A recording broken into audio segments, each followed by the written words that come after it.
మాజీ మంత్రి కాకాణి గోవర్ధన్ రెడ్డికి పోలీసులు మరోసారి నోటీసులు అందజేశారు. రేపు ఉదయం విచారణకు హాజరు కావాలని తెలిపారు. హైదరాబాద్లోని నివాసంలో కాకాణికి నోటీసులు అందజేశారు. అక్రమ మైనింగ్ కేసులో నిన్న నోటీసులు ఇవ్వగా ఇవాళ కాకాణి విచారణకు హాజరు కాలేదు. దీంతో రెండోసారి విచారణకు హాజరు కావాలని, లేకపోతే చట్టపరంగా వ్యవహరిస్తామని పోలీసులు తెలిపారు. మా కరెస్పాండెంట్ నరేష్ పూర్తి సమాచారం అందిస్తారు. నరేష్,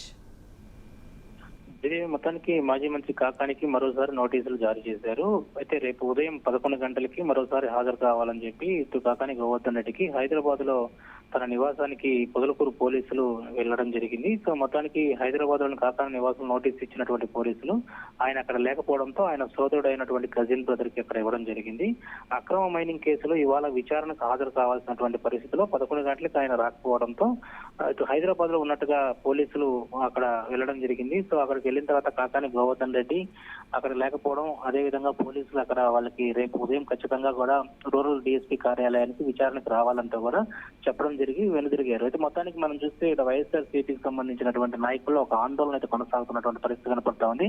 ఎందుకంటే ప్రధానంగా మాజీ మంత్రిగా కాకాని గోవర్ధన్ రెడ్డి ఇటు సర్వేపల్లి నియోజకవర్గం పొదలకూరుకు సంబంధించినటువంటి తటపర్తి క్వార్జ్ ఏదైతే ఉందో వైట్ క్వార్జ్ అంటాం. సో ఈ వైట్ క్వార్జ్ అక్రమంగా తరలించినట్లుగా రవాణా చేసినట్లుగా దాదాపు కూడా 250 కోట్ల రూపాయల మేర కూడా ఈ వైట్ క్వార్జ్ తరలి వెళ్ళినట్టుగా ఇటు నెల్లూరు జిల్లా మైనింగ్ డీడీ ఎవరైతే బాలాజీ నాయక్ కేసు నమోదు చేశారో గత నెల 16వ తేదీన, దీని మీద పూర్తి స్థాయిలో కూడా దర్యాప్తు చేస్తా ఉన్నారు. 250 కోట్ల రూపాయలకు సంబంధించినటువంటి క్వార్జ్ అక్రమంగా తరలి వెళ్ళింది. దీని మీద ఆయన కేసు నమోదు చేసిన తర్వాత కొంతమంది మీద కూడా కేసు నమోదు చేశారు. A4 గా కాకాని గోవర్ధన్ రెడ్డి ఉన్నారు. ఇప్పటికే కొంతమంది బెయిల్ తీసుకున్నప్పుడు కూడా కొంతమంది రిమాండ్ కూడా వెళ్లడం జరిగింది. అయితే కాకాని గోవర్ధన్ రెడ్డిని ప్రస్తుతం అరెస్ట్ చేస్తారా, విచారణ పిలిపించిన తర్వాత అనే దాని మీద సందేహం అయితే కొనసాగుతున్నటువంటి పరిస్థితి కనపడతా ఉంది. ఈ నేపథ్యంలోనే గత వారం రోజుల క్రితం కూడా కాకాని గోవర్ధన్ రెడ్డిని నోటీసులు జారీ చేసేటువంటి సమయంలో దాదాపు కూడా వందలాది మంది కార్యకర్తలు రాత్రిపూట అక్కడ కాపలా గాయడం జరిగింది. కాకాని గోవర్ధన్ రెడ్డిని అప్పుడే అరెస్ట్ చేస్తారు నోటీసులు ఇచ్చిన తర్వాత అంటే ఒక ఆందోళన అయితే కొనసాగింది.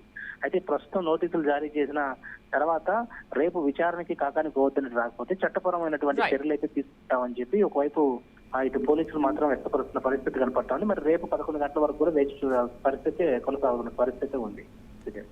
Right Naresh, thank you.